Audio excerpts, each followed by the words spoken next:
Bom, o Supremo Tribunal Federal, onde é que eu estou mesmo aqui, né? Nessa. O Supremo Tribunal Federal, ele formou maioria para derrubar a lei que estabelece 1988 como marco temporal para a demarcação de terras indígenas. O prazo para os ministros votarem termina hoje. Quem atualiza para a gente o julgamento é o repórter Álvaro Couto, ao vivo aqui de Brasília. Álvaro, bom dia. Conta para a gente aí um pouco desse imbróglio que já dura anos. Anos, Valteno, com muitos vai e vens. Bom dia para você, bom dia a todos que nos acompanham. Esse julgamento está sendo realizado no plenário virtual do STF, lembrando que há 2 semanas ele tinha sido passado para o plenário físico. Aí o ministro Gilmar Mendes, ele ouviu ali a sustentação oral dos advogados, das representações envolvidas e depois retomou o julgamento para o plenário virtual.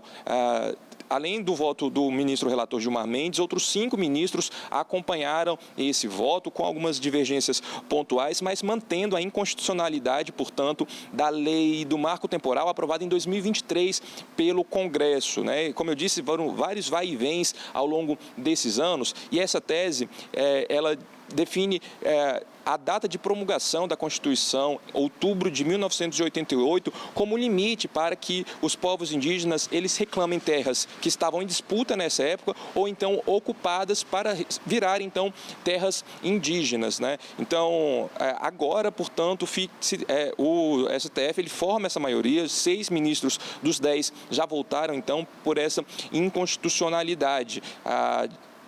São vários pontos ali que o STF ainda vai ter que definir quando o julgamento for finalizado, que está previsto para hoje, 11h59, no final do dia de hoje. Mas um ponto chama muito a atenção é que o ministro Gilmar Mendes, ele deu um prazo de 10 anos para que o governo federal finalize as demarcações de terras pendentes. A Confederação da Agricultura e Pecuária do Brasil estima em 9.000 hectares de área que ainda devem ser definidas. Isso é o equivalente, por exemplo, ao país de Portugal.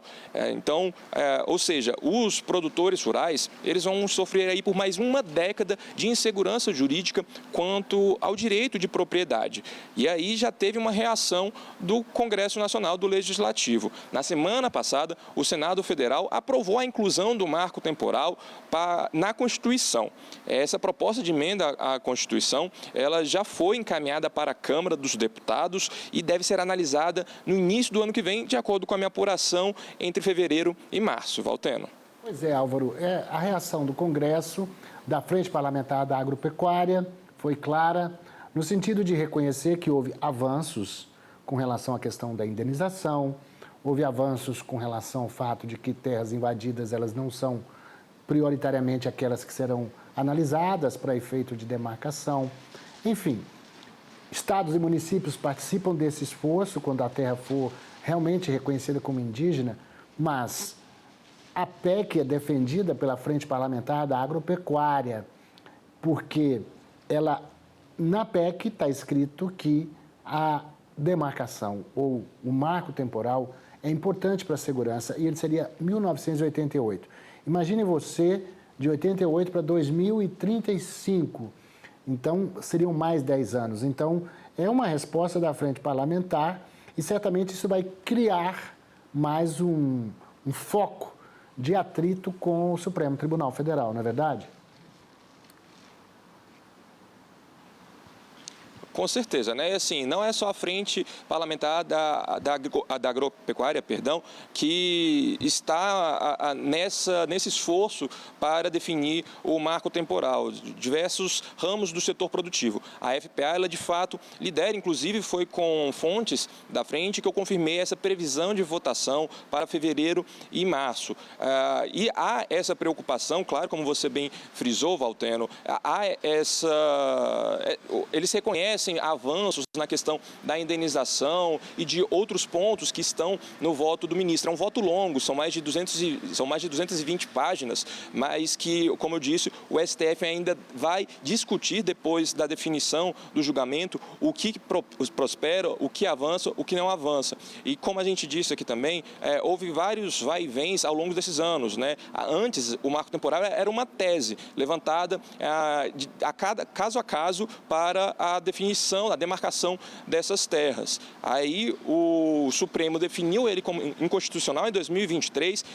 No mesmo ano, o Congresso aprovou essa lei que está sendo analisada agora. O STF, o próprio ministro Gilmar Mendes, determinou ali uma conciliação, reuniões de conciliação com vários setores envolvidos. Por isso que eu falo que não é um esforço somente da FPA, mas a FPA que lidera esse debate, e não se avançou muito, avançou em questões marginais sobre o marco temporal, mas quanto ao marco temporal, isso não houve avanço. A partir do que foi consensuado, o ministro disse que ia enviar um projeto, um anteprojeto para uma proposta de lei para o Congresso Nacional avaliar. E o que não tinha sido consensuado ia então ser julgado. E é isso que eles estão fazendo agora. Por isso que o setor produtivo está muito preocupado, porque, como você falou, já são aí 2025, mais 10 anos, 36 anos da Constituição Federal promulgada. Mais 10 anos disso, realmente, os produtores que estão ali nessas áreas em disputa, eles ficam sem saber direito até quando vão conseguir produzir, até quando vão ter esse direito de propriedade, se eles vão ser expropriados dessas terras que eles já ocupam, que já fizeram benfeitoria e também têm os títulos. Então, isso é muito ruim para o setor produtivo. A gente vê o quanto o agro é importante para o país, o quanto está fomentando a economia. Valteno. Tá certo, Álvaro. Muito obrigado. Daqui a pouco a senadora Ana Amélia, nossa comentarista, vai estar dando continuidade a isso. Haverá uma manifestação também da CNA, Confederação da Agricultura e Pecuária do Brasil, e a gente continua acompanhando de perto esse tema. Muito obrigado pela sua participação aqui no Agro Manhã.